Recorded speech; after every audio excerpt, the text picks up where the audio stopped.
And so it will be a second time, and for this purpose. And during this time, one of the missions is going to be that we call the remnant of Yisrael out of a number of places. And I'm going to share that list with you now, and we'll talk a little bit about what those places represent. Of God's family who remain from Asher, which is northern Iran and Iraq. This is where the Israelites, the 10 tribes of the northern kingdom, were taken during the Assyrian assault on them. From Mitzrayim, from Lower Egypt, Lower Egypt in terms of terrain, near the mouth of Egypt, not up high for the source of the Nile, which is where the children of Israel were enslaved, and Yahweh liberated them once before. Out of Pathros, Upper Egypt.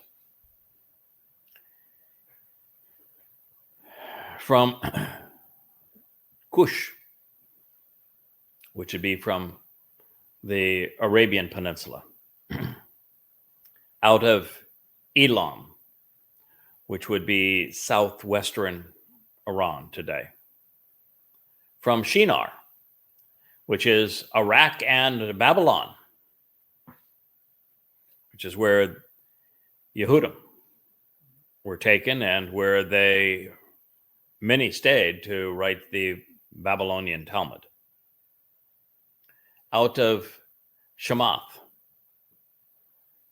Syria. And from the coastlands, the inhabited shores of countries between or surrounded to some extent by large bodies of water, notably, that would be Lebanon, the United States, Canada, Central and South America, Western, Southern and Northern Europe, Turkey, India, New Zealand, Australia, and North and South Africa.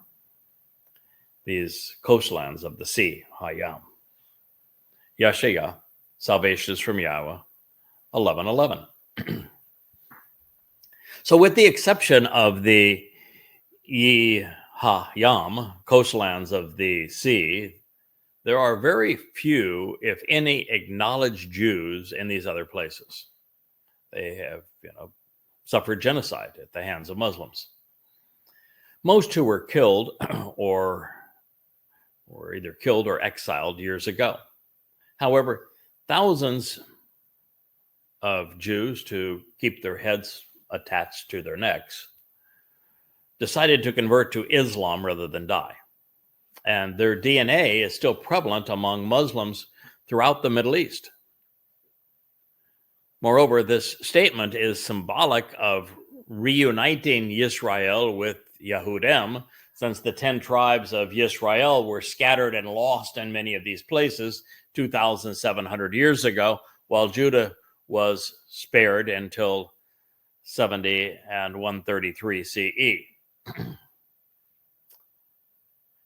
The means to Ashaf, this ingathering,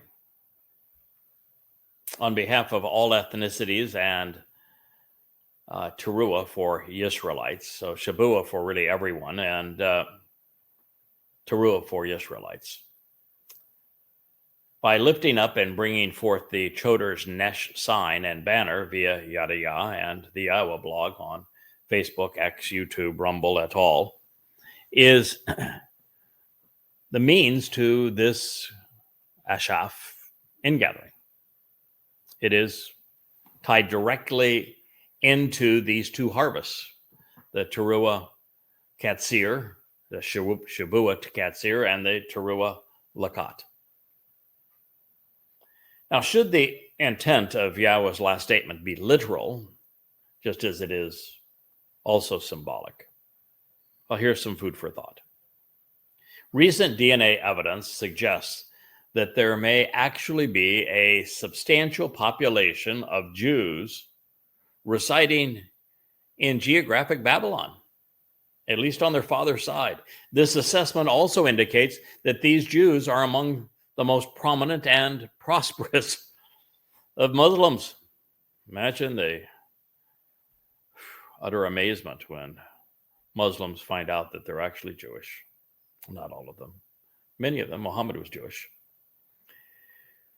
Therefore, now that we know that Yahweh will be calling Yehudim out of northeastern Africa, the Arabian Peninsula, Iraq, Iran, and Syria, and from throughout ancient Babylon, we can use the dominant male haplogroup, Y DNA, as our guide to assess the percentage of these peoples who are Jewish by race.